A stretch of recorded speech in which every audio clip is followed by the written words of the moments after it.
बच्चों, अब आप बचपन पाठ के जो पार्ट 5 का एक भाग हमने किया है गद्यांशों की व्याख्या, अब आप उसकी व्याकरण को समझेंगे। देखो बच्चों, शिमला के काफ़ल भी बहुत याद आते हैं।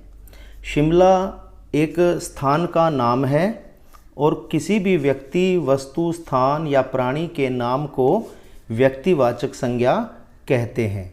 तो शिमला व्यक्तिवाचक संज्ञा है। ठीक है। खट्टे मीठे, आगे देखिए, खट्टे मीठे। खट्टे और मीठे के बीच योजक चिन्ह है। ये युग्म शब्द है, जोड़े वाला शब्द है। और खट्टे का विलोम मीठे होता है और खट्टे मीठे का अर्थ है खट्टे और मीठे। जहाँ दो शब्दों के बीच में अर्थ में और आ जाता है वहाँ द्वंद्व समास होता है। अतः खट्टे मीठे में द्वंद्व समास है। कुछ एकदम लाल, कुछ गुलाबी। बच्चों, लाल और गुलाबी दोनों रंग हैं। कोई भी रंग हो वह विशेषण होता है। ठीक है। आगे है, रस भरी कसमल, सोचकर ही मुंह में पानी भर आए। तो मुंह में पानी भर आना मैंने बताया था मुहावरा है, जिसका अर्थ होता है जी ललचाना। आगे है, जो पानी शब्द है, पानी शब्द के पर्यायवाची और क्या हो सकते हैं?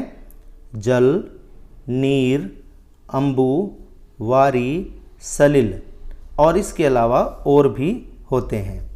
चेस्टनट एक और गज़ब की चीज़। चेस्टनट अंग्रेज़ी भाषा का शब्द है, हिंदी में इसे बलूत कहते हैं। और गज़ब उर्दू का शब्द है, चीज़ भी उर्दू का शब्द है। आग पर भूने जाते।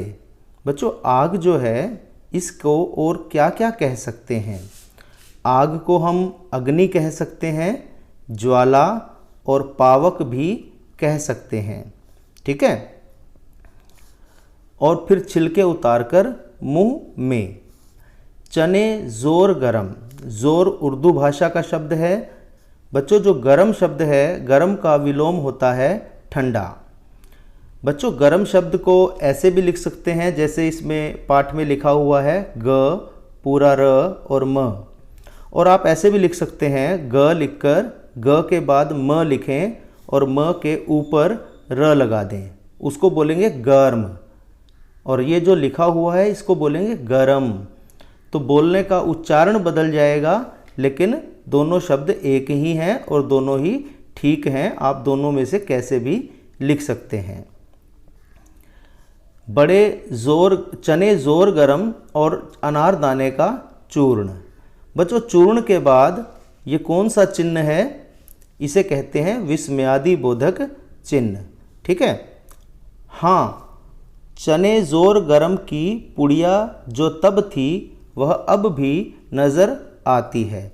हाँ के बाद जो चिन्ह लगा हुआ है इसे अल्प विराम कहते हैं। इस पंक्ति में एक शब्द आया नज़र। नज़र जो है उर्दू का शब्द है।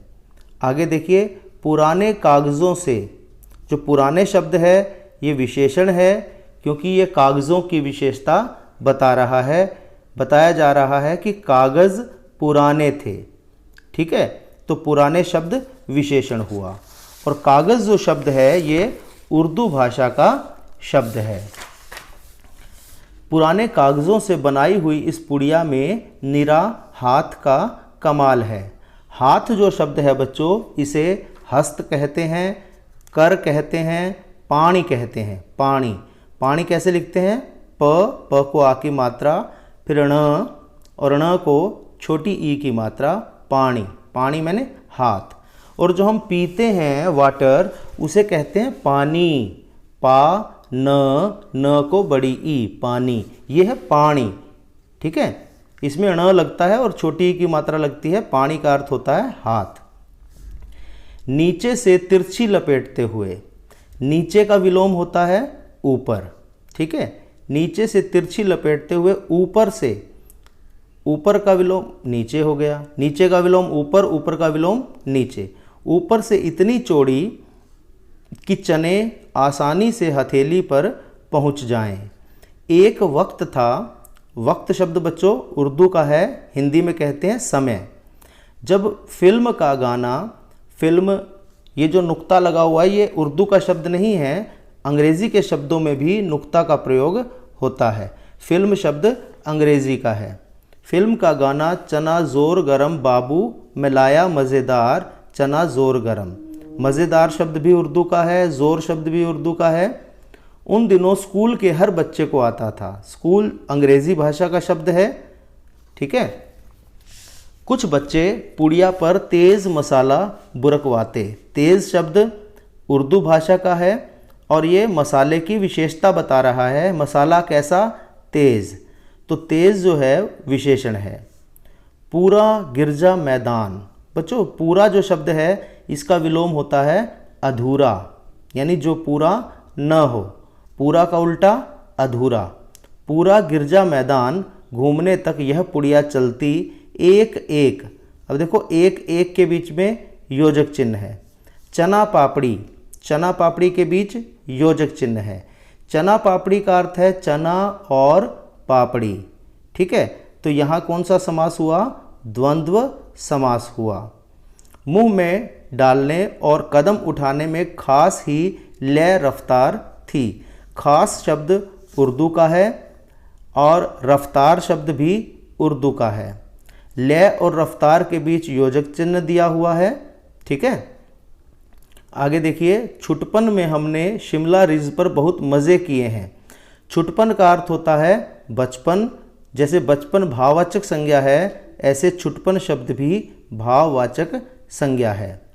शिमला रिज, शिमला रिज व्यक्तिवाचक संज्ञा है क्योंकि ये शिमला में एक स्थान का नाम है, इसलिए ये व्यक्तिवाचक संज्ञा है। रिज शब्द अंग्रेज़ी का है, ठीक है। घोड़ों की सवारी की है। घोड़ों को बच्चों, घोड़े को और क्या कहते हैं आपको पता है? घोड़े को कहते हैं घोटक, हय हय, वाजी और तुरंग कहा जाता है, ठीक है। और घोड़े की सवारी को क्या कहते हैं? घुड़सवारी। घोड़े की सवारी घुड़सवारी। शिमला के हर बच्चे को कभी न कभी यह मौका मिल ही जाता है। कभी न कभी के बीच योजक चिन्ह लगा हुआ है। आगे देखिए, हम जाने क्यों घोड़ों को कुछ कम तर करके समझते। हम जो शब्द है बच्चों ये सर्वनाम है, ठीक है। उन पर हंसते थे ननिहाल के घोड़े खूब हरिष्ट पुष्ट और खूबसूरत। अब देखो बच्चों, यहाँ घोड़ों की विशेषता बताई गई है कि घोड़े कैसे थे, हरिष्ट पुष्ट थे और खूबसूरत थे। तो हरिष्ट पुष्ट और खूबसूरत ये शब्द घोड़ों की विशेषता बता रहे हैं, इसलिए ये शब्द विशेषण है, ठीक है। हरिष्ट पुष्ट के बीच में योजक चिन्ह लगा हुआ है। आगे देखो, उनकी बात फिर कभी। शाम को रंग बिरंगे गुब्बारे। तो रंग बिरंगे के बीच योजक चिन्ह है। दूसरा आप ये देखें कि रंग बिरंगे, किसको रंग बिरंगा कहा जा रहा है? गुब्बारों को कहा जा रहा है। तो गुब्बारा एक वस्तु है, एक वस्तु की विशेषता बताई जा रही है। तो जो शब्द किसी वस्तु की विशेषता बताते हैं, किसी व्यक्ति की विशेषता बताते हैं, वे विशेषण होते हैं। तो रंग बिरंगे शब्द विशेषण हैं, ठीक है। ये गुब्बारे की विशेषता बता रहे हैं। आगे है सामने जाखू का पहाड़, ठीक है बच्चों। पहाड़ को क्या कहते हैं? पहाड़ को पर्वत कहते हैं, अचल कहते हैं, गिरी, भूधर और भी अनेक नामों से जाना जाता है। ऊंचा चर्च। चर्च कैसा था? ऊंचा था। तो चर्च की विशेषता हो गई है। तो चर्च ऊंचा था, तो ऊंचा शब्द विशेषण है और ऊंचा का विलोम क्या होगा? नीचा। चर्च की घंटियां बजती तो दूर दूर तक उनकी गूंज फैल जाती। दूर दूर के बीच योजक चिन्ह लगा हुआ है। लगता, यहाँ लगता के बाद अल्प विराम है। लगता इसके संगीत से प्रभु यीशु स्वयं कुछ कह रहे हैं। प्रभु, प्रभु को और क्या कह सकते हैं? भगवान और परमात्मा, ईश्वर, ईश, ये सब नाम प्रभु के ही हैं। सामने आकाश पर सूर्यास्त हो रहा है। अब यहाँ आकाश शब्द आया, आकाश के पर्यायवाची क्या होंगे? आसमान, गगन, नभ, अंबर, व्योम।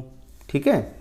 गुलाबी सुनहरी धारियाँ नीले आसमान पर फैल रही हैं। गुलाबी और सुनहरी ये जो शब्द हैं ये धारियों की विशेषता बता रहे हैं कि धारियाँ कैसी थी, गुलाबी और सुनहरी। सुनहरी होता है सोने जैसे रंग की। मैंने आपको बताया था कोई भी रंग होता है वह विशेषण होता है, तो गुलाबी और सुनहरी ये दोनों शब्द विशेषण हैं। ये धारियाँ शब्द की विशेषता बता रहे हैं। ठीक है। नीले आसमान पर, अब यहाँ आसमान की भी विशेषता बताई जा रही है कि आसमान कैसा था? नीला था, तो नीले शब्द भी विशेषण है। दूर दूर फैले पहाड़ों के मुखड़े गहराने लगे, यहाँ फिर दूर दूर के बीच योजक चिन्ह आया है। और देखते देखते, देखते देखते के बीच भी योजक चिन्ह है। बत्तियाँ टिमटिमाने लगी, बत्ती शब्द का विलोम है बत्तियाँ। ठीक है। रिज पर की रौनक और माल, माल अंग्रेजी का शब्द है जिसे मॉल कहा जाता है। माँ पर चंद्र लगना चाहिए, ठीक है, इसमें नहीं लगा हुआ। रिज पर की रौनक और माल की दुकानों की चमक के भी क्या कहने, तो कहने के बाद विस्मयादि बोधक चिन्ह लगा हुआ है। आप देखो ध्यान से, पूर्ण विराम और विस्मयादि बोधक चिन्ह में अंतर होता है। ठीक है। क्या अंतर है? पूर्ण विराम तो एक सीधा खड़ा डंडा है और विस्मयादि बोधक चिन्ह उस सीधे खड़े डंडे के नीचे बिंदु है। ये आपको ध्यान रखना है। आगे है स्कैंडल पॉइंट की भीड़ से उभरता कोलाहल, तो स्कैंडल पॉइंट अंग्रेजी भाषा का शब्द है। बच्चों, यहाँ हमारा पार्ट 5 का पार्ट 2 समाप्त हो गया। आशा करता हूँ कि आप लोगों को ये व्याकरण संबंधी बातें समझ में आ रही होंगी। यदि कुछ बातें आपको समझ नहीं भी आ रही हैं तो आप उनको समझने की कोशिश करेंगे। अपने भाई बहनों से पूछें, अपने घर के किसी अन्य सदस्य से पूछें, आप किताब का सहारा लें। ठीक है। आप कोशिश करें कि आपको धीरे धीरे समझ में आ जाए। आप जब इस वीडियो को बार बार देखेंगे तो आपको धीरे धीरे चीज़ें समझ में आने लगेंगी। ठीक है। ठीक है बेटा, थैंक यू।